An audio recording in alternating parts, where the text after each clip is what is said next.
أعوذ بالله من الشيطان الرجيم بسم الله الرحمن الرحيم اللهم كل وليك الحجة ابن الحسن صلواتك عليه وعلى آبائه في هذه الساعة وفي كل الساعة وليا وحافظا وقعيدا وناصرا ودليلا وعينا حتى تسكنه أرضك طوعا وتمتعه فيها طويلا اللهم صل على محمد وآل محمد وعجل فرجهم مومنین سلام علیکم۔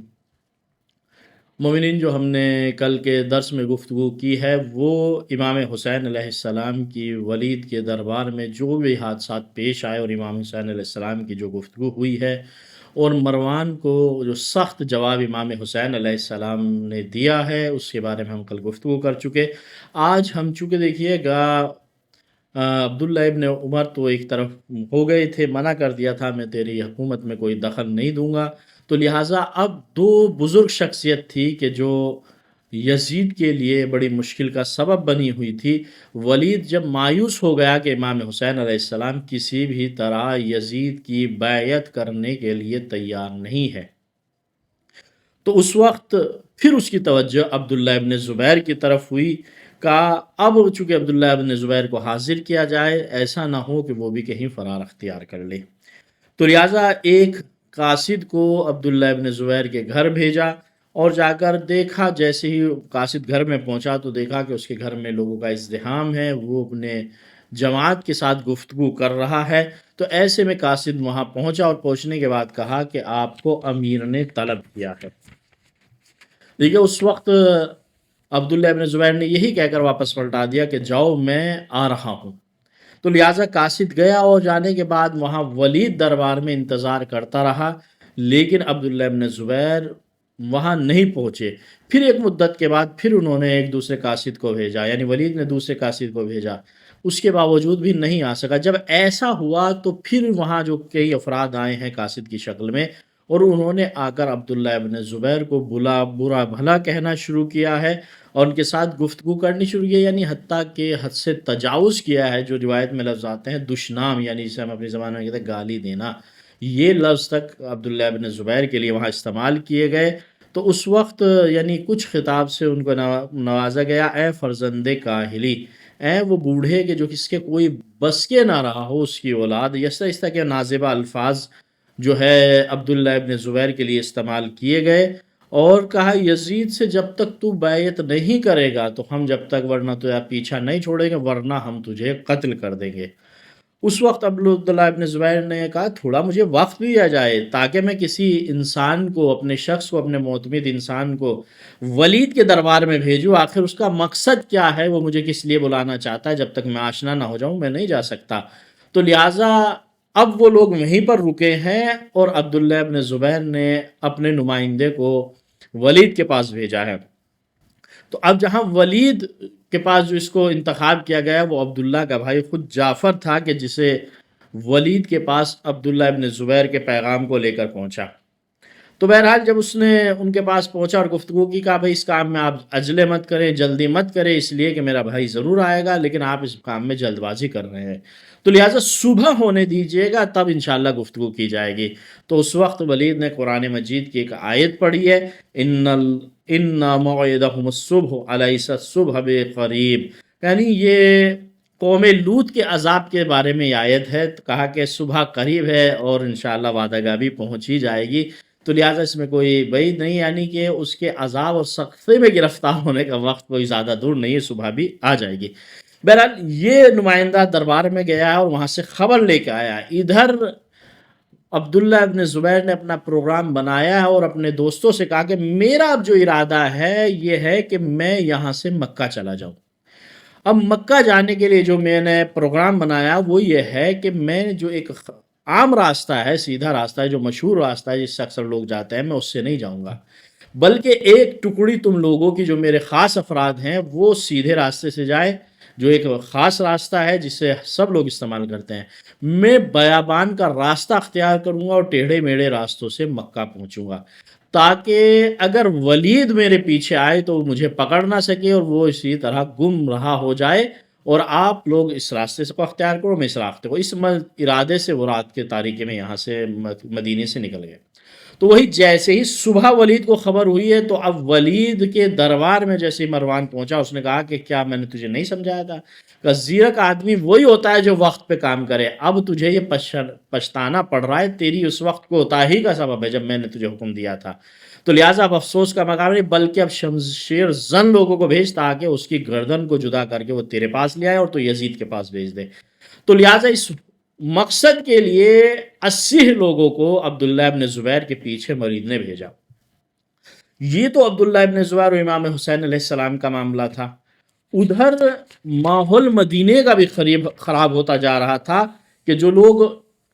یزید کی بیعت کے لیے آمادہ نہیں تھے، یہ تو مثلا وہ افراد تھے کہ جو اپنا ایک اثر و رسوخ رکھتے تھے، کچھ افراد وہ بھی تھے کہ مثلا چھوٹے چھوٹے افراد تھے کہ جن کے ساتھ کم لوگ تھے۔ انہی میں سے ایک جو ہے حضرت عمر جو خلیفہ دوم ہیں، ان کے بھتیجے عبداللہ ابن مطیع تھے کہ جن کو اس وقت جو اس کی مخالفت میں اٹھے تھے یزید کی اور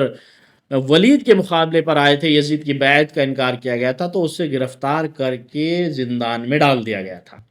تو لہٰذا اور افراد بھی زندان میں تھے اسی جرم میں کہ جو بیعت کے لیے آمادہ نہیں تھے، یا کوئی سے بہت سے ایسے افراد تھے کہ جن کا کوئی جرم نہیں تھا، انہیں زندان میں ڈال دیا گیا تھا۔ تو لہٰذا حضرت عمر کے خاندان کے لوگ جمع ہوئے اور جمع ہونے کے بعد عمر ابن عبداللہ ابن عمر کے پاس آئے ہیں، اور آنے کے بعد کہا کہ بھئی آپ کے چچا زاد بھائی کو بغیر کسی خطا کے، بغیر کسی جرم کے زندان میں ڈال دیا گیا، آخر آپ اس بارے میں بات تو کریں کہ ان کو زندان میں ڈالا گیا ہے۔ تو لہٰذا وہ ولید کے پاس گئے، اور اس سے جانے کے بعد گفتگو ہوئی، بھائی کوئی اگر خطا کی ہو تو میں معافی مانگتا ہوں، اگر ان کے اوپر کوئی قرض وغیرہ ہے، کوئی حق ہے تو اس حق کو بھی میں ادا کرنے کے لیے تیار ہوں، تو لہٰذا میرے چچیرے بھائی عبداللہ ابن مطیع کو تم جو ہے آزاد کر دو، تمہیں کیا مشکل ہے اس کے ساتھ جو تم نے اس کو زندان میں ڈالا ہے۔ تو اس وقت کہا کہ یہ ہم نے اپنی طرف سے کچھ نہیں کیا، جو کچھ ہم کر رہے ہیں وہ یزید کے حکم سے کر رہے ہیں، تو لہٰذا اب کام میرے ہاتھوں سے نکل گیا ہے، لہٰذا میں اس میں کچھ نہیں کر سکتا، اگر ہاں تم اسے آزاد ہی کرانا چاہتے ہو تو یزید کو خط لکھو تاکہ وہ آزاد کر دے۔ دیکھیے گا اس وقت عرب کی شان اور بان الگ تھی، اور وہ بھی خلیفہ دوم کے بیٹے اور ان کے خاندان سے تعلق رکھنے والے افراد، یزید جیسے ملعون کو خط لکھے یہ ان کی کسر شان تھا۔ تو لہٰذا اس کے خاندان کے افراد نے کہا کہ ہم یزید کو خط نہیں لکھیں گے، اور ہم عبداللہ ابن ابی مطیع کو فوراً آزاد کرا کر رہیں گے، اور زندان پر جا کر اس وقت خاندان یعنی خلیفہ دوم نے حملہ کیا ہے، اور حملہ کرنے کے بعد زندان کے دروازوں کو توڑ دیا ہے، اور توڑنے کے بعد وہاں سے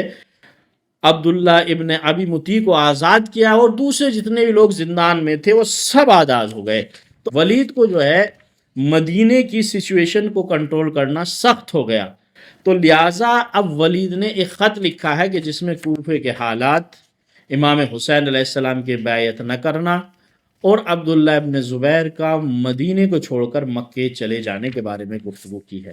تو لہٰذا اب وہ جو خط میں جو جملے لکھے عبداللہ ابن یعنی ولید نے، تو اب اس نے جو جملے استعمال کیا، بسم اللہ الرحمن الرحیم، کا بندہ مومن کی طرف سے ایک بندہ خدا امیر المومنین یزید کے لیے، کس کی طرف سے، از جانب ولید بن عتبہ۔ اس کے بعد کہتے کہ اما بعد، میں تم سے گفتگو کر رہا ہوں، حسین ابن علی نے یہ کہا ہے کہ تو خلافت کے لائق نہیں ہے، لہٰذا تیرے ساتھ تیری بیعت کرنے کو وہ جائز نہیں سمجھتے، تو لہٰذا اب اس میں جو میں کر سکتا تھا میں نے ان کے ساتھ کیا، اب تیری جو بھی رائے ہے مجھے لکھ کر بھیج دے تاکہ اس کے اوپر میں عمل کیا جاؤں۔ تو لہٰذا اب جیسے یہ خط یزید کے پاس پہنچا ہے تو یزید نے بھی اس کے جواب میں لکھا کہ یہ تیرا نامہ، تیرا خط میرے پاس پہنچا ہے، تو اب میں نے جو ہے اس کے جواب میں بڑی جلدی کی ہے، تاخیر نہیں کہ میں فوراً تجھے اس کا جواب لکھ رہا ہوں، اور تو نے مجھے مدینے کے حالات سے آشنا کر دیا کہ جو کچھ وہاں چل رہا ہے، تو لہٰذا اب اس نے جملہ کہا کہ جو تسلیم ہوتے ہوں ہو جائے، اور میرے خط کا فوراً جلدی جواب دے کہ مدینے کو تو نے کس حد تک کنٹرول کر لیا، اور اگر نہیں کر سکتا تو اس کے بارے میں بتا، اور میں تیرے جواب کا منتظر ہوں۔ اب دیکھیے گا جو جملہ عجیب جملہ لکھا ہے وہ جملہ یہ ہے، وَلَكِن مع الجواب راس الحسین علی ابن ابی طالب، تیرے جو خط کا جواب مجھے پہنچے تو اس خط کے ساتھ ساتھ امام حسین علیہ السلام کا سر بھی میرے پاس آنا چاہیے۔ یعنی اتنی شدت سے امام حسین علیہ السلام کے قتل کے اوپر یہ آمادہ تھا، اور اتنی شدت کے ساتھ اپنے والی یعنی ولید کو لکھ کر بھیجا کہ میں اب تیرے خط کا جواب کا جو منتظر ہوں تو اس میں دیر نہیں ہونی چاہیے۔ ایک تو مثلا دیکھیے کیا اشارہ کیا، اس میں تاخیر نہیں ہونی چاہیے، جلدی ہی کام کو انجام دے، اور سب کو مدینے والوں کو اپنے ساتھ اپنے سامنے تسلیم کر، اور جو تسلیم ہوتے ہوتے اور ٹھیک ہے، ورنہ ان کے بارے میں مجھے اطلاع دے۔ اور اس میں خاص طور پر امام حسین علیہ السلام کے سلسلے میں جو اس نے کہا ہے کہ یعنی امام حسین علیہ السلام نے اب جب تو نے بتا ہی دیا، یعنی بتانا اشارہ یہ تھا اسی طرف کہ وہ امام حسین کسی بھی طرح تسلیم ہونے کے لیے تیار نہیں ہے اور مجھے لائق کے خلافت نہیں سمجھتے، تو لہٰذا اب حسین ہی کا سر میرے دربار میں آنا چاہیے، لہٰذا اس سے پہلے کوئی بات بننے والی نہیں ہے۔ تو دیکھیے گا یہ خط میں واضح طور پر لکھنا یہ تاریخ کا گواہ ہے کہ جو آج کے زمانے میں بعض لوگ یزید کے حق دفاع میں کھڑے ہوتے ہیں کہ یزید کب امام حسین علیہ السلام کے قتل میں شامل تھا، وہ تو عبداللہ ابن زیاد نے وہاں ایسا کیا تھا تاکہ وہ جو ہے امام حسین علیہ السلام کو کربلا کے میدان میں شہید کر دیا تھا۔ یزید کا اس میں کوئی دخل ہی نہیں تھا، نہ یزید کی طرف سے فرمان تھا نہ حکم تھا، یہ تو اس کے کارندے کا کام تھا کہ جو اس نے انجام دے دیا۔ اگر دیکھیے گا یہ تو ایک ہم تاریخی شاہد آپ کے سامنے پیش کر رہے ہیں جسے 256 نمبر پہ ناسخ التواریخ امام حسین علیہ السلام میں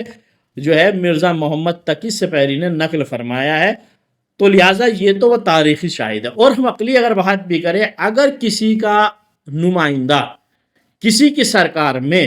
اگر کوئی قتل ہوتا ہے، کوئی جرم ہوتا ہے، تو لہٰذا اگر سرکار اس میں شامل نہیں ہوتی، سرکار اس کے ساتھ نہیں ہوتی، تو لہٰذا اس نمائندے کو، اس گورنر کو سزا دی جاتی ہے کہ تم نے ہمارے حکم کے مخالف جا کر یہ اقدامات انجام دیے۔ تو لہٰذا یہ تاریخ میں ہم نے شاہد یہ بھی پیش کیا، اور عقلی بات یہ بھی ہے جب آپ کہتے ہیں کہ عبداللہ ابن زیاد نے ہی امام حسین علیہ السلام کو اور پسر سعد نے امام حسین علیہ السلام کو قتل کیا اپنی مرضی سے، تو لہٰذا وہ شاہد آپ تاریخ سے پیش کریں کہ جس میں یزید نے اپنی ناراضگی کا ظاہر کیا ہو، بلکہ یزید نے تو اپنے دربار میں بلا کر اہل بیت کی توہین کی ہے، امام حسین علیہ السلام کے دندان مبارک کے ساتھ توہین کی، لبھائے مبارک کے ساتھ توہین کری، کہ ان لبھائے مبارک پر جو خزان کی چھڑی سے مثلا جس کے اندر کانٹے ہوتے جسارت کی ہے، جن لبھائے مبارک کے رسول بوسے لیا کرتے تھے امام حسین علیہ السلام کے، یہ تاریخی وہ شواہد ہے۔ اور ایک مدت تک جو دیکھیں گا اس میں اس وقت ہم تفصیلی وقت نہیں، انشاءاللہ اس پر بھی گفتگو کریں گے کہ اہل بیت علیہ السلام کتنے دن تک زندان شام کے زندان میں قید رہے ہیں، تو لہٰذا شام کے زندان میں اہل بیت کا وہاں پر اسیر ہو کر رہنا اور زندانی ہونا یہ خود اس بات کی دلیل ہے کہ یزید قتل امام حسین علیہ السلام میں شامل تھا،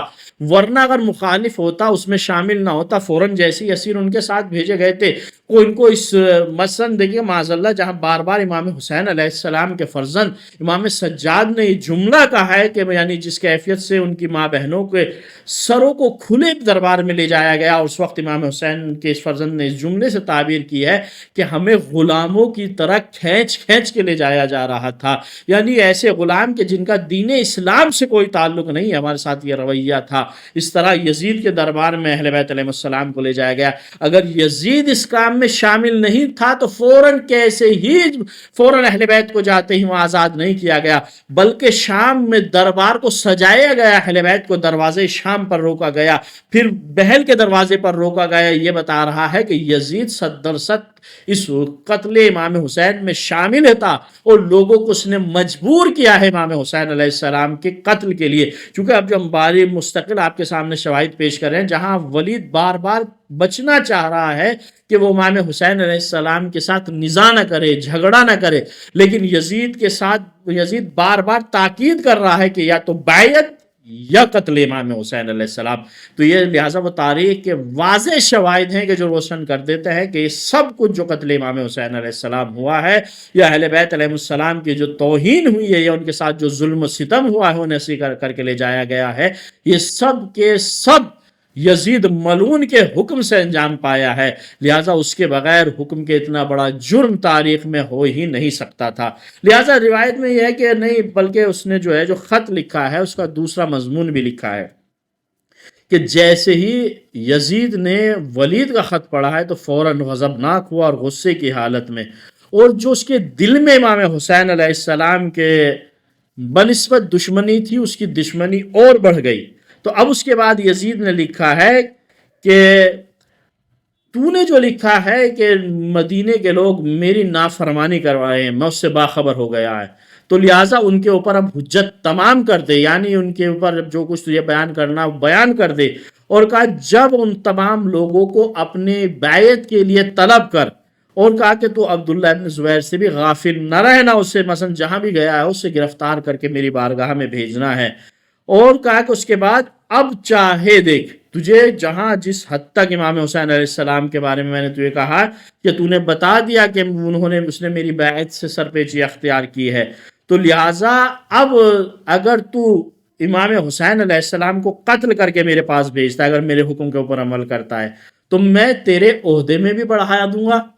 تیرے منصب میں بھی اضافہ کر دوں گا، تجھے سپہ سالار لشکر بنا دوں گا، اور مال و دولت سے بھی میں تجھے نوازوں گا۔ تو لہٰذا اب جیسے یہ بات سنی ہے ولید نے، اس کے سننے کے بعد کہا ہے کہ اب اس نے ولید نے دیکھا، ولید کو بار بار احساس ہو رہا تھا کہ میں غلط کام کی طرف جا رہا ہوں، تو اس وقت ولید نے جملہ جاری کیا اپنی زبان پر، لا حول ولا قوت الا باللہ العلی العظیم، بس یعنی یہ بتا رہا ہے کہ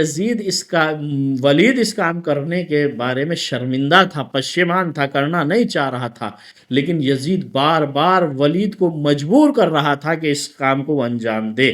ٹھیک ہے۔ تو لہٰذا یہ وہ تمام چیزیں، یہ تمام وہ شواہد ہیں کہ جو واضح اور روشن کر دیتے ہیں کہ یزید مستقیماً قتل امام حسین علیہ السلام کا ذمہ دار ہے، اور اسی کی وجہ سے عالم اسلام میں اتنی بزرگ شخصیات کو شہادت کا جام نوش کرنا پڑا، اور اس کے ظلم اور بھی گواہ ہیں کہ جو انشاءاللہ ہم آہستہ آہستہ بیان فرمائیں گے، کہ وہاں مسجد نبوی کی توہین کرنا، مدینے کی احانت کو پامال کرنا، مسجد الحرام یعنی خانہ کعبہ کی توہین کرنا، کہ جو تاریخ کے شواہد ہیں کہ جو یزید کی حکومت میں انجام پائے ہیں، لہٰذا ان پر بھی ہم تفصیلی گفتگو فرمائیں گے انشاءاللہ۔ کل ہمارا انشاءاللہ جو درس ہوگا وہ اس بارے میں ہوگا کہ اب امام حسین علیہ السلام نے مدینے کو چھوڑ کر جانے کا جو ارادہ کیا، اب دیکھیے کس کیفیت سے امام اپنے نانا اور ماں اور بھائی کی قبر سے جدا ہوئے ہیں، تو لہٰذا اس کی انشاءاللہ تھوڑی یعنی اختصار سے زیادہ تفصیل سے کچھ انشاءاللہ کل گفتگو کی جائے گی، کہ آنے والے درس میں انشاءاللہ اس بارے میں گفتگو کی جائے گی۔ فقط والسلام ورحمۃ اللہ وبرکاتہ۔